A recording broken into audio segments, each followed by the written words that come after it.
You're going to wear that patch all year long to honor your coach. What does that mean to you? It means everything. I wouldn't be here if it weren't for LaVell. And so he's influenced my life in so many ways, not just football. You know, I think that a lot of what we're trying to do as a coaching staff is what we had when he was the head coach. And it wasn't just him specifically, it's just the culture that he set and the people that he had around him. I mean, all the coaches that were with him, just how he was about people. He's the one that taught me how to treat the rivalry, you know, and I watched him and I watched the way he reacted after games that we won and games that we lost. Just been really impressed with him. And as a player, that's something that's really motivating to me. So you can imagine the influence he had on me on a personal level, as a regular person, as a human being, has been so nice. And I wish he wasn't gone. You know, I miss him, and I got to speak with him every week during the season.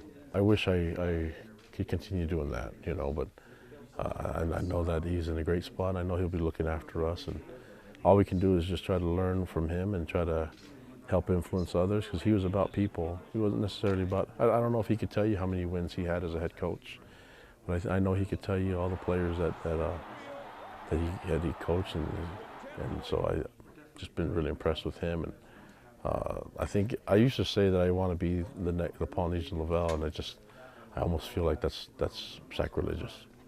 What are your expectations for Tanner Mangum this season?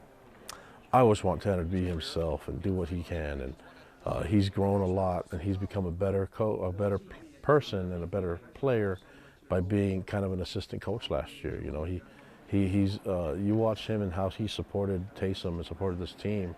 Been really impressed with that, and I think that's that given him a lot of growth in ways that playing on the field can't give you. And now this is his team. He's going to run with it, and the players have already taken to him. I think he got a little bit taste of that early when we got ready for the bowl game. You know, the funny thing about it is that every time he's taken the field in public, whether it's the spring game or in the bowl game, it's been crazy rain, and so he's not been able to show off his arm. I know he's excited to do that, but it'd just be funny if Portland State was another downpour. I expect him to be perfect every time, and so when he's not, it's a little disappointing for me. You hold a high standard, though, for him. Even in spring, you were critical of him openly, and you're pushing him. How good can he be? Well, he pushes himself too, so it's not like, and he's a big boy, so he can handle all of it. I mean, when you're a quarterback, especially at BYU, you're going to get a lot of criticism, but you're going to get praise too. You know, so I think he's able to handle both. And if you think I'm being critical of him, you should see him on himself.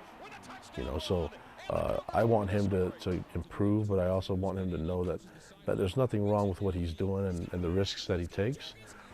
We just need to be smarter and be tactical with how we do things, and he's set to do some great things. We'll just see. You know, I hate making predictions, but I can tell you one thing. I've been on teams with a great quarterback that has great leadership qualities, and it usually ends up being a good thing.